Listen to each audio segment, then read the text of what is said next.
On today's episode of the Biz Talk, we're doing a Q&A session. And actually, this is something that we're going to keep doing. Any questions you have, we're going to start accumulating them. And then we're going to do this maybe every 3 weeks, every month. And that way we can get your questions answered. We're going to do that right now on the Biz Talk.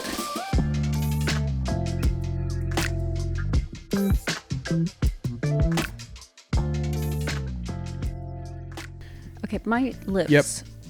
Your lips. are raw. Like, Dude, anybody else having that problem? Like the mask? I don't care. I don't care what you say. I don't care about your lips are raw. Like, It's so weird. random. Is anybody else like that? Like, I try to make it where it's not rubbing on it, and it's driving me crazy. I have can't the handle reverse issue when I put a mask on. It's better for me when you have a mask, but like, could you just The whole face? thing, yeah. Okay.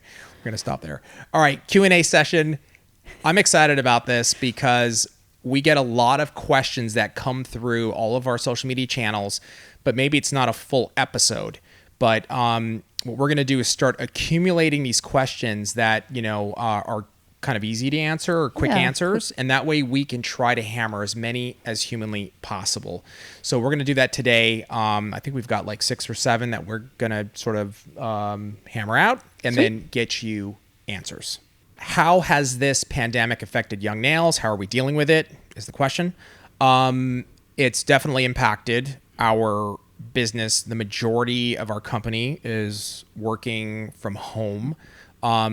We're managing, we're getting through it. It's going to be very different once things come back because spacing, social distancing, thinking about all those things is different. So for me as a business owner, I always look at these situations as kind of an opportunity. I try to take a negative and make a positive into it. And in this situation, it's, safety, protection, making sure our team is safe. I mean, that's the biggest thing for me is when we get back full force. Because right now we're like limping, we have a very, very, very small team that will come in just to, to manage. We're obviously in the hand sanitizer business now. So, and we have essential products and alcohols and acetones and these types of things. And getting these out to you is hugely important. But it's definitely changed our business in terms of just like I have to think logistically and spacing. And here's the thing. For me, it doesn't matter. Right. Like I have no control. So the way I look at it is I got to make changes. I'm going to make changes. Things are going to be different. That's why life. fight it? You can't fight it. You can't fight it. That's the way it is. So even for salons, when you come back, you're going to have to embrace these changes. You might have to wear masks. You might have to wear gloves. You might have to have a plexi. I've been seeing a lot of that. Yeah. So that clients feel comfortable, even just for safety issues. You know what I mean? And you just got to do it. So that's my take on that.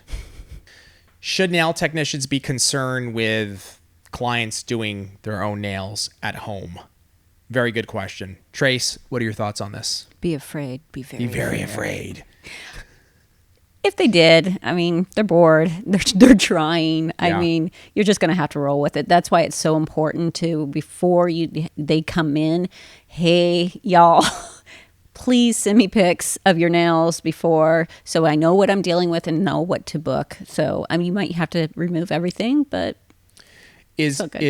I'm imagining the concern is like, my clients are going to try to do their own nails and then they're going to leave me. Is that like that kind of fear? Don't be afraid. No, don't. No, if it happened, maybe one client, but most clients they've always had the option of doing their own nails. Yeah. It's always been available. They can go to Sally's. They can go anywhere to get nail product.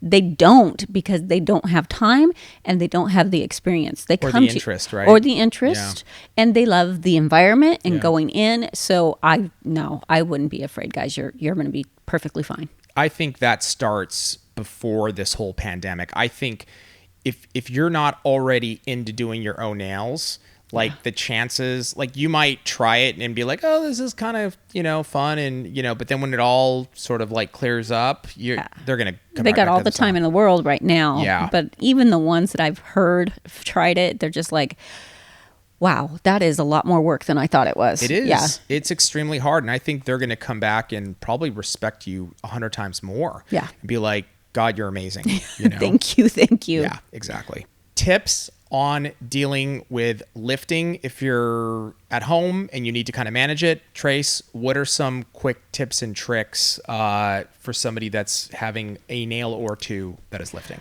Well, we have a couple videos. I did one on maintenance, and we talk a little bit about lifting. And then Steph did a one on kind of a full removal. Okay. Those are really important videos. If you have a little lifting, guys, just file it. If you have a lot of lifting, it might be time to remove. I don't suggest gluing. And the reason is if you trap water or anything in there, you're going to run into problems. You're going to get those greenies, and no one wants to see those. So, especially now. Yeah. So if it's at that point where there's major lifting going on, it's time to let them go. Watch that video Steph did. It's a great video, super easy to follow, and just wait. It's, you'll be in the salon soon. Yeah, I would imagine like that's got to be annoying if you have like a nail. I'd sit there and play with it probably 24/7. It's not only that, it's so annoying. You're trying to wash your hair. It's grabbing your hair every time you go through. Plus, if it's majorly lifting, water is getting under there. And even though you haven't glued it down, you're still running the risk of getting the greenies. So I would suggest like let's remove it. Cool. If we can put the video, link the video, we'll have that here, and click it, watch it. That's how you deal with it.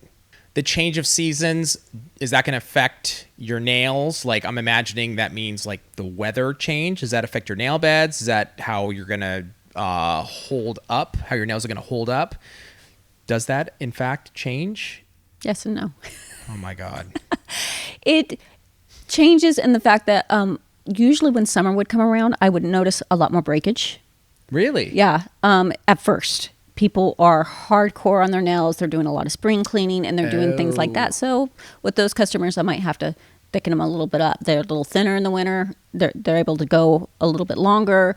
But yeah, I noticed just when people initially the summer started, I would see a lot more breakage here or there. That makes sense. Obviously, with more activity, you're gonna see that. But with time, as you get to know your clients, you can start preparing for that. Yep.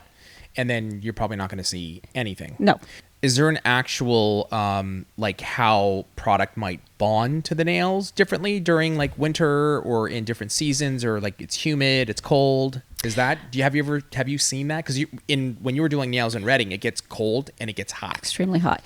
I would actually switch my products around. So I would go more core in the summer because it's a slower setting. And the heat's going to speed the setting up. So, and then I'd go more speed in the winter or customize. So yes, it can, if you're keeping your salon cold and your product's crystallizing, yes, it could affect the bond. Oh, I see. But not the actual, okay. Or let's say you're working with your speed like you normally do in winter, and now it's setting up like cement on the nail. Well, if it's dry when it's attaching to the nail plate, you can run into lifting and problems. I gotcha. So you have to make those adjustments, whether you're still working with speed and now you're working with a little more liquid to keep the consistency right. You have to play with it a little. And so obviously product wise, it does affect it, yes. Right? The chemicals.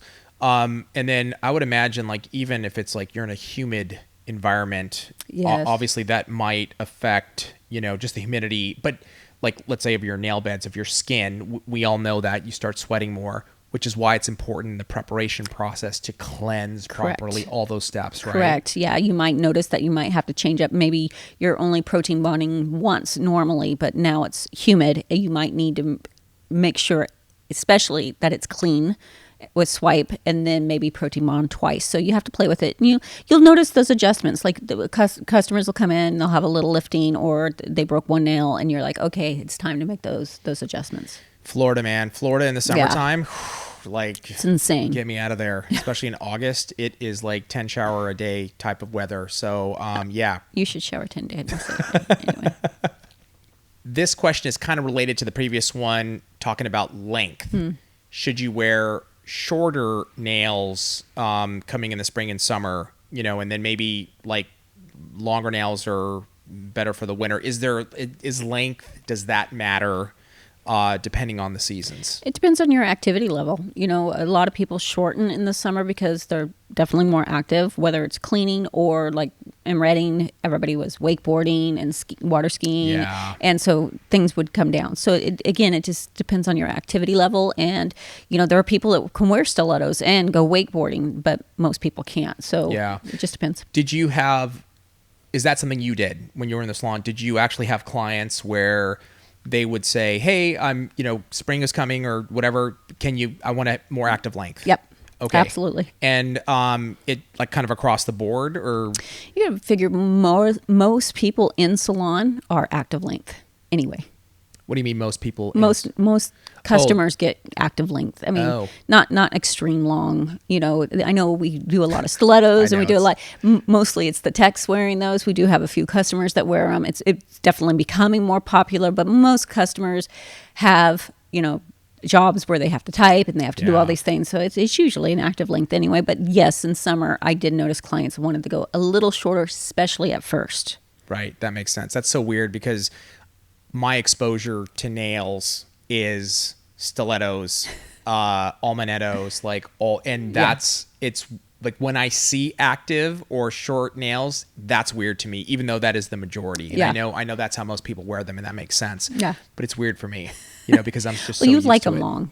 Yeah, I do. I mean, when Tracey wears nails, and it's this is weird, but it's true. It's like I'm so used to seeing her with stilettos or longer nails or almanettos.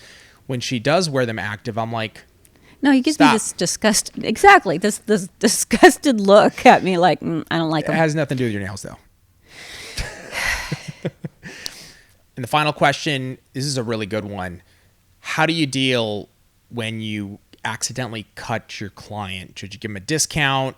How do you deal with that? That's kind of a freaked out situation of like, right? Like, hold your breath. Oh my God, what do I do? It's awkward. It's awkward. Yeah. How do you deal with that, Trace? First of all, it happens. It happens to all of us. Everybody. It's not something we try to do, but we're working with sharp objects, and some people's skin are thinner than others on top of it. So, we try to season our files. We try to make sure that, our electric file bits are seasoned also. Sure. You try to take all the steps, but every once in a while it's going to happen. What I would do is I would apologize. I would clean it. I would get gloves. I would do whatever I needed to do to take care of it. Usually wasn't that bad. It was just, a nick. And I would apologize. I didn't keep bringing it up, however. I would just say, oh my gosh, I'm so sorry. And usually clients are like, oh, I didn't even feel it. I didn't even notice. But when you bring it up over and over and over, it makes it maybe a bigger deal than it really is. I'm not saying it's not a big deal that you cut a person. But I did not offer a discount unless they needed a blood transfusion. I mean, if you've chopped a person's finger off, you just maybe give them a discount. Yeah, you might just want to give that free. But most of the time, it's just like you tagged a hangnail, just a nick. Yeah, and let me give just a piece of advice. I think I've talked about this on episodes before.